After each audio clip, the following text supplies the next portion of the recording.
ಮಧ್ಯಪ್ರಾಚ್ಯದ ಯುದ್ಧದ ಹಿನ್ನೆಲೆಯಲ್ಲಿ gas cylinder ಕೊರತೆ ಕೂಡ ಉಂಟಾಗಿದೆ.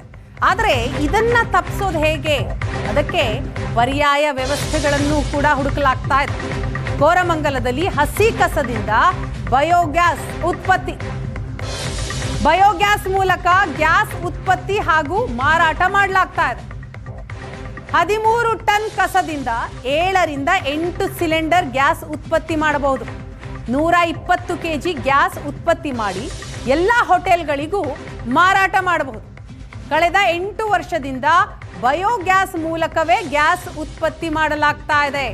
ಕೋರಮಂಗಲದಲ್ಲಿ ಇವತ್ತು 5 ಟನ್ ಕಸದಿಂದ ಬಯೋಗ್ಯಾಸ್ ಉತ್ಪತ್ತಿಗೆ ಚಾಲನೆ ಕೊಡಲಾಗಿದೆ. ಕೈಗಾರಿಕಾ ಪ್ರದೇಶ ಕೋರಮಂಗಲ ಕೈಗಾರಿಕಾ ಪ್ರದೇಶದಲ್ಲಿ ಕಸದಿಂದ ರಸ ತೆಗೆಯೋ ಸೆಂಟರ್.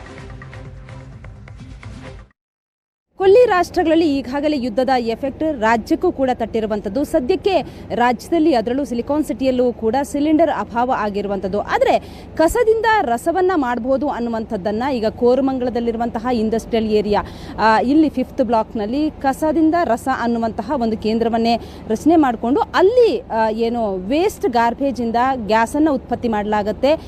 ಕೇವಲ ಉತ್ಪತ್ತಿ ಮಾಡಿ ಅದನ್ನು ಬೇರೆ ಬೇರೆ ಕಡೆಗಳಿಗೂ ಕೂಡ ಮಾರಾಟ ಮಾಡ್ತಾ ಇರುವಂಥದ್ದು ಕೂಡ. ಅಂದರೆ ಕಸ ಯಾವುದೇ ಕಾರಣಕ್ಕೂ ಕೂಡ ವೇಸ್ಟ್ ಆಗೋದಿಲ್ಲ ಅನ್ನುವಂಥದ್ದು ಮಾದರಿಯಾಗಿರುವಂಥದ್ದು. ಹಾಗಿದ್ರೆ ಇದನ್ನು ಯಾವ ರೀತಿ ತಯಾರಿ ಮಾಡಲಾಗುತ್ತೆ ಅನ್ನೋದ್ರ ಬಗ್ಗೆ ಮಾತನಾಡೋದಕ್ಕೆ ನಮ್ಮ ಜೊತೆಗೆ ಸಚಿವರಾದಂಥ ರಾಮಲಿಂಗಾರೆಡ್ಡಿ ಅವರಿದ್ದಾರೆ. ಅವ್ರನ್ನ ಮಾತಾಡ್ಸ್ಕೊಂಡು ಹೋಗ್ತೀನಿ. ಸರ್, ಈಗ ಇಲ್ಲಿ ಎಷ್ಟು ವರ್ಷದಿಂದ ಈ ರೀತಿಯ ಒಂದು ಪರ್ಯಾಯ ವ್ಯವಸ್ಥೆಯಾಗಿ ಕಸದಿಂದ ರಸವನ್ನು ಮಾಡುವಂತಹ ಕೆಲಸ ಮಾಡಲಾಗ್ತಾ ಇದೆ? ಇದನ್ನು ಎಕ್ಸ್ಪ್ಲೈನ್ ಮಾಡೋದಾದರೆ ನೀವು ಹೇಗೆ ಮಾಡ್ತೀರಿ? 2008ಕ್ಕೆ ನಾನು ಈ ಭಾಗದ ಶಾಸಕ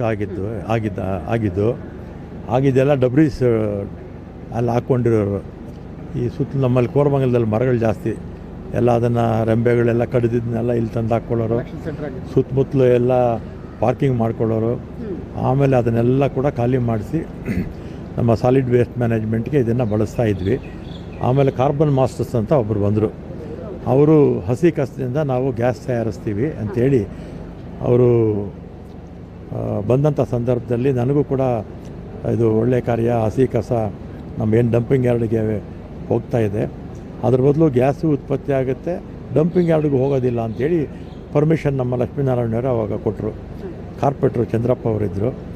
ಆಮೇಲೆ ಆಗ 8 ಟನ್ ಪ್ರಾರಂಭ ಮಾಡಿದ್ರು. ಈಗ ನಾವು ನೋಡ್ತಾ ಇದ್ದೀವಲ್ಲ ಇದೆಲ್ಲ 8 ಟನ್ಗೆ ಆಗ ಅವ್ರಿಗೆ 4 ಕೋಟಿ ಖರ್ಚಾಗಿತ್ತು, ಅವರೇ ಹಾಕ್ಕೊಂಡ್ರು. ಆಮೇಲೆ ಮತ್ತೆ 5 ಟನ್ಗೆ BBMP ಅವರು ಹಣ ಕೊಟ್ಟಿದ್ದಾರೆ, 2,40,00,000 ಕೊಟ್ಟಿದ್ದಾರೆ. ಒಟ್ಟು ಇಲ್ಲಿ 13 ಟನ್ನು ಹಸಿ ಕಸ ಪ್ರತಿದಿನ ಇಲ್ಲಿ ಗ್ಯಾಸ್ ಆಗಿ ಕನ್ವರ್ಟ್ ಆಗುತ್ತೆ. ನೋಡಿ, ಇಲ್ಲೇ ಇದೆ.